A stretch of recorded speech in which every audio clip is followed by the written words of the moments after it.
पाजा में चापे जो बनवा भीतरी ले कापे धके पाजा में चापे जो बनवा भीतरी कापे तबारा दर्द करे तबारा दर्द करे हमारो कपार रे भातार लगातार मारता तलस लस करे लागल हमरो तलवार रे भातार लगातार मारता।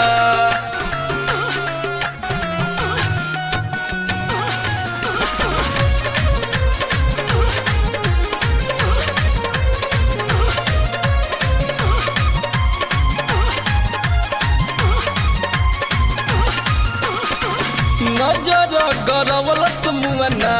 ढोरिए नार पर धक्का मुक्की करे लागल हमरो कछार पर का कहीं सखी।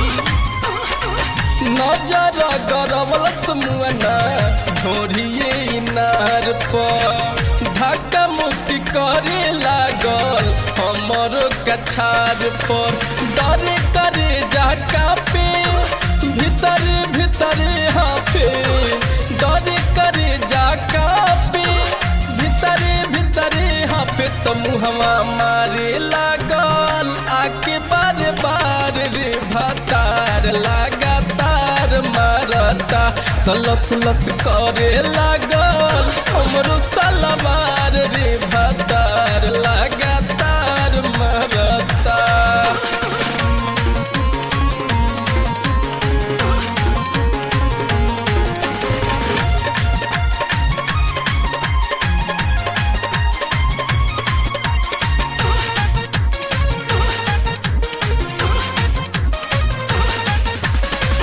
लगले उचू में मुअना हमरो अंगे अंग के भनी पानी पानी तो देखिए के ढंग के अरे कहाँ जाइए सखी। लगले उचू में मुअना हमरो अंगे अंग के भनी पानी पानी तो देखिए के ढंग के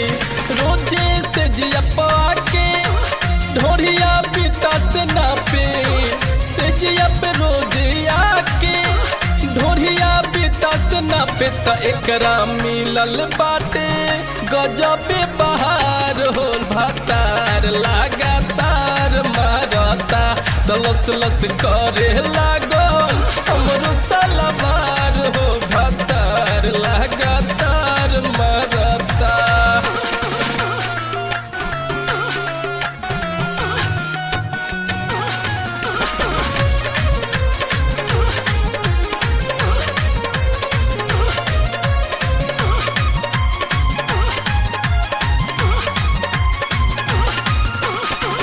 हमरो जवानी छोरी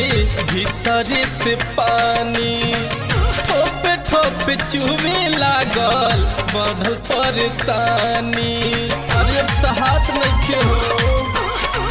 हमरो जवानी छोरी भीतरी से पानी ठोपे ठोपे चुवे लागल बढ़ल परेशानी संतोष सावन माने धर्मेंद्र दुखवन जाने संतोष सावन माने धर्मेंद्र दुखवन जाने तो रत्न से पारे कैले बैटिंग पर यार हो भातार लगातार मारता तलस लस करे लाग